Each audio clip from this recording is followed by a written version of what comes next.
কথায় আছে যে রাধে সে চুলো বাঁধে। সত্যি মেয়েরা আমরা সবই করতে পারি। নিজের প্রফেশন লাইনকে সুন্দর করে ধরে রাখা, নিজের সংসারকে গুছিয়ে রাখা। কেন বললাম সেটাও কারণ আছে। এই যে প্রথমেই তোমাদের সাথে একটা হেয়ারস্টাইল শেয়ার করলাম, সেটা আমার কাজের ভিডিও। এই সংসার সামলিয়ে নিজের কাজকেও ভালোবেসে কিন্তু করি, তাই কথাটা বললাম যে রাধে সে চুলো বাঁধে। এই কথাটা কিন্তু ধ্রুব সত্যি কথা। তোমরা যে কোনো কাজ করবে ভালোবেসে করলে কিন্তু সেটা সত্যিই ফল পাবে। যাই হোক, এই প্ল্যাটফর্মে এসে তো অনেক কিছু শেখার কোনো শেষ নেই। যত প্ল্যাটফর্ম দিন দিন বা আমার ফ্যামিলি বড় হচ্ছে, তত যেন শেখার আগ্রহ আমার তত বেড়ে যাচ্ছে। আমি প্রিয়াঙ্কা চলে আসলাম আবার আমার একটা ডেলি রুটিনের ভিডিও নিয়ে। সবটাই দেখাবো তোমাদের সাথে, কিভাবে রান্নাঘর সামলে নিজের ক্লায়েন্টকে সুন্দরভাবে অ্যাটেন্ড করা, সেটাও কিন্তু খুব একটা সম্ভব হয় না সব সময়। তার মধ্যে ভিডিও এডিট করা, সবই কিন্তু এই ব্যস্ত লাইফের মধ্যেই চলতে থাকে। তাই তোমরাও একটু সবাই সবার সাথে থাকলে মনে হয় আরও এই কাজ করা এনার্জিটা আরও বেড়ে যায়।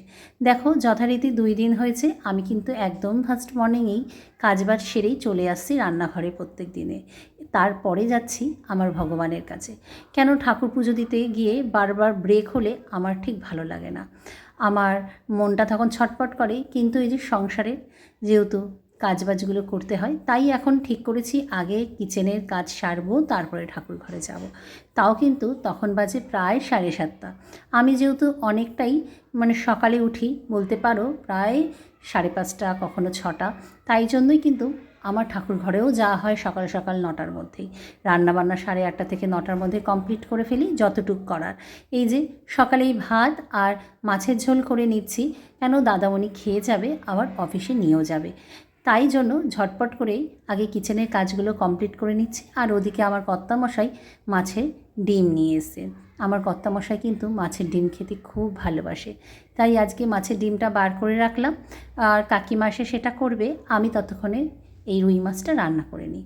তারপরে তো যে দাদামণির লাঞ্চের বক্স আমি রেডি করে নিলাম। লাঞ্চের বক্সে ছিল মাছের ঝোল, আলু পটল দিয়ে, মুগ ডাল, আর ছিল আলু কুমড়োর ছক্কা।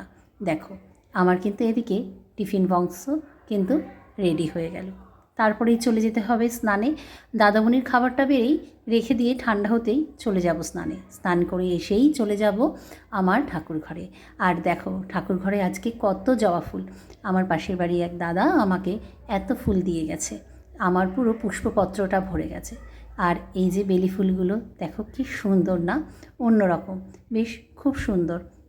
আর এইগুলো হচ্ছে আমার গাছের বেলি ফুল, দেখেছো, আর সাদা অপরাজিতা। যাই হোক, আজকে এত ফুল দিয়েই আজকে ভগবানকে সেবা করে নেব। আর যেহেতু আজকে চন্দনযাত্রার 18তম দিন, দেখো গোপুকে আবার একটু অন্যরকম সাজিয়ে নিলাম।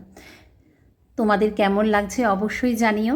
আমার যতই কাজ থাকুক না কেন, আমার কিন্তু এই গোপু সোনাকে সেবা করার কথা কিন্তু আমার ভুল হয় না।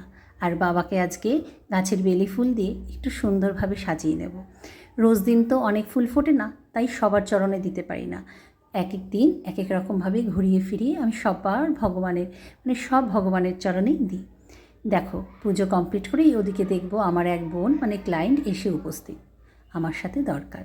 যাই হোক, ওর কাজ সেরেই চলে যাব বিকেল আরেক ক্লায়েন্টের কাছে। আজকে ছিল পার্টি মেকআপ, যেহেতু রিসেপশানে যাবে। এই হচ্ছে আমার সারাদিনের